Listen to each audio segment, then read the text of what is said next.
So it's 2022, July 4th in United States of America, which is the birthday of this country.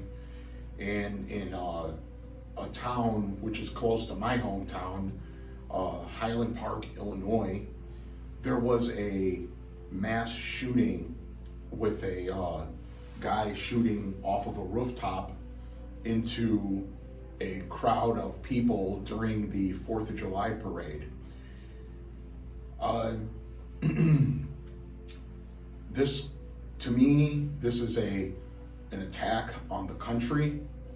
This is an attack on Americans, and it needs to stop.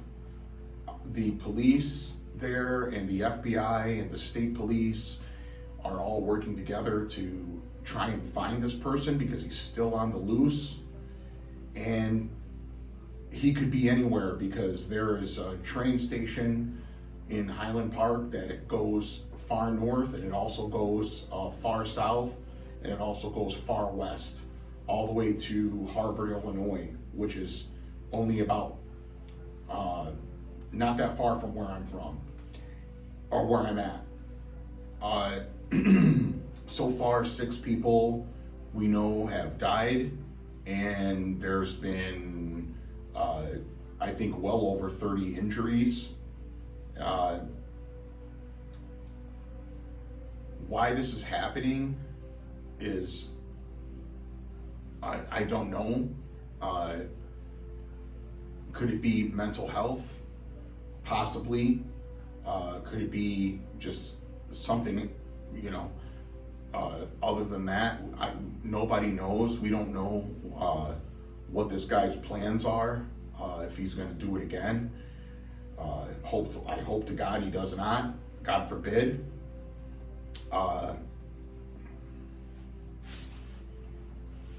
This is a terrible tragedy, and it's in the state that I'm in, which is, even worse. It's all bad, but when it's this close to where you live, it's horrible.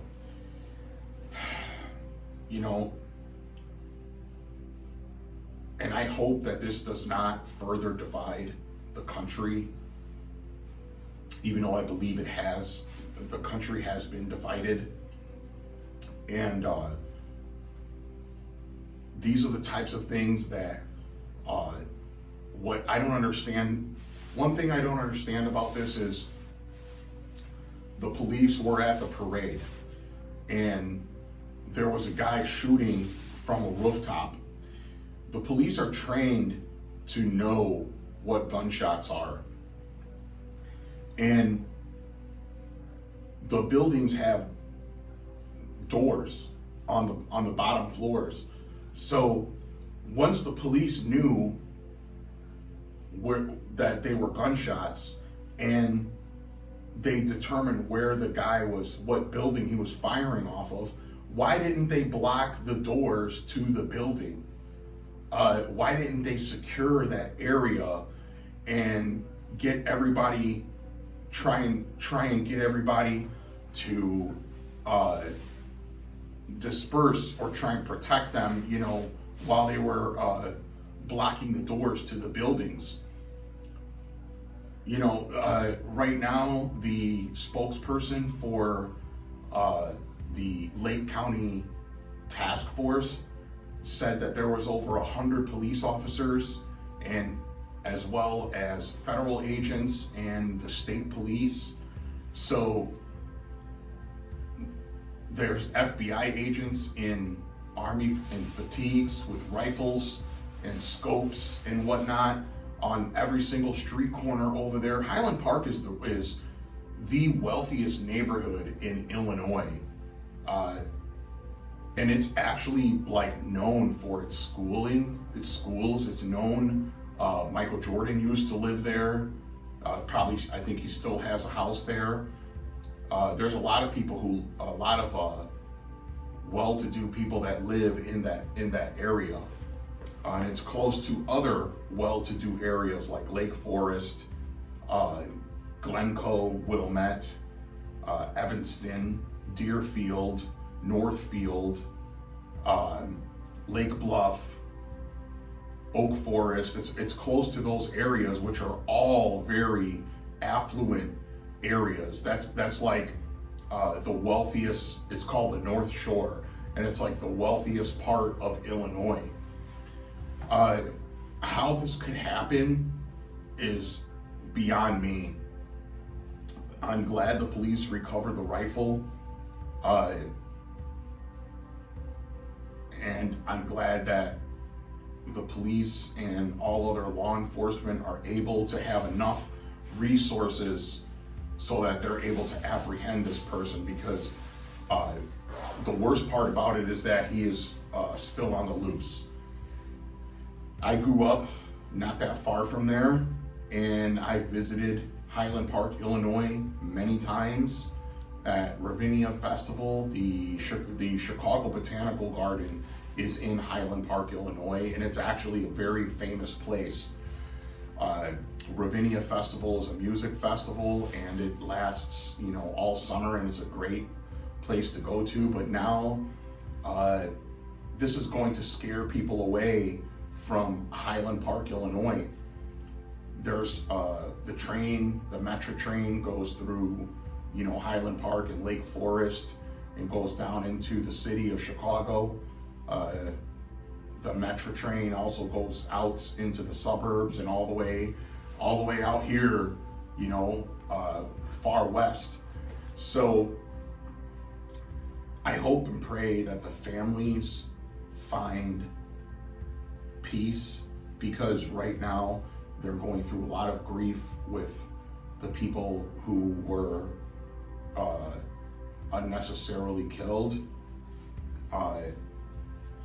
and the other people who were traumatized or injured and traumatized. You have to pray for the people that were affected by this directly and indirectly, the families, because those are the ones that they've felt it the most. I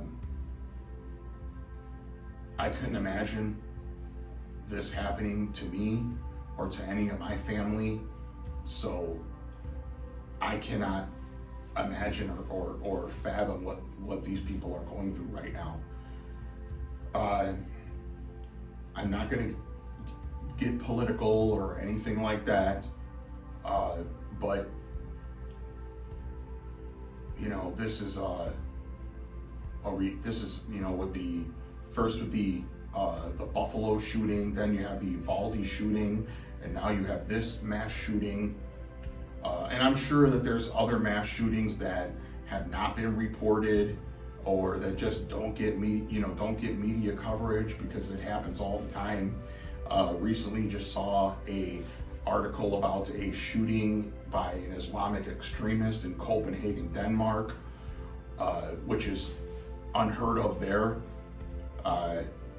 So not only is it happening in America, it's also happening in other countries too. So it's not a phenomenon here.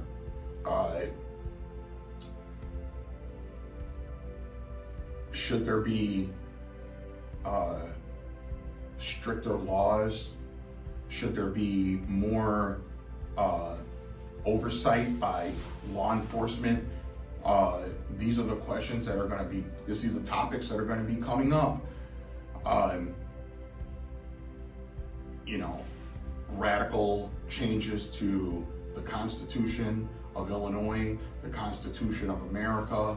Are there going to be, like I said, more oversight by the federal government and local and state government, local and federal law enforcement? Is it going to scare businesses away? Is it going to scare residents away? Because there's already been an exodus from Illinois anyway.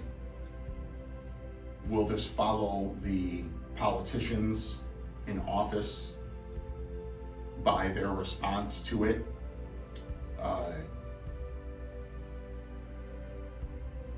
Is this going to affect the overall morale of the country?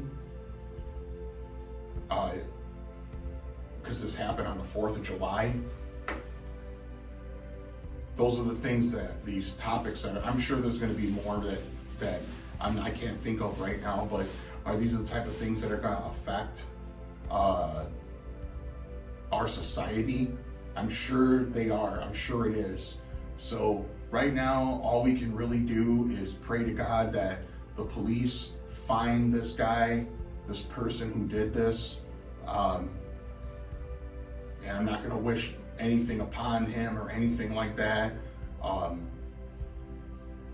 However the police find him, is how they're going to find him.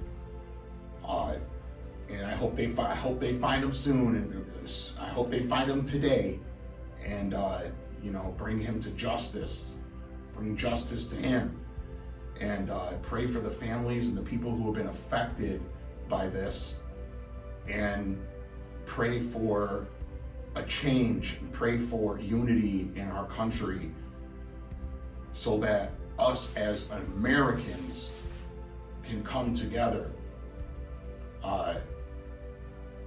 and not just as based on our ethnicity or based on our political ideology or political views.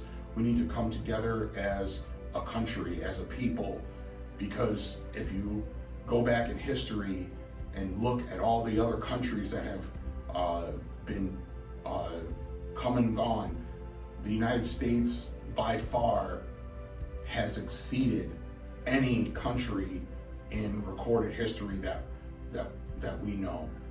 This is the greatest country on earth, and we need to keep it that way. And the only way to do it is to stay united as Americans and not as anything else. Put all the signs down, put all the banners down, and come together under that flag, because that's what this country is all about. It's called United for a reason.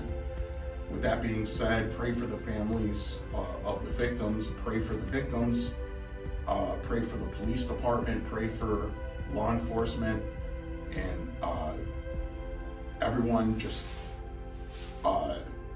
try to keep faith in America.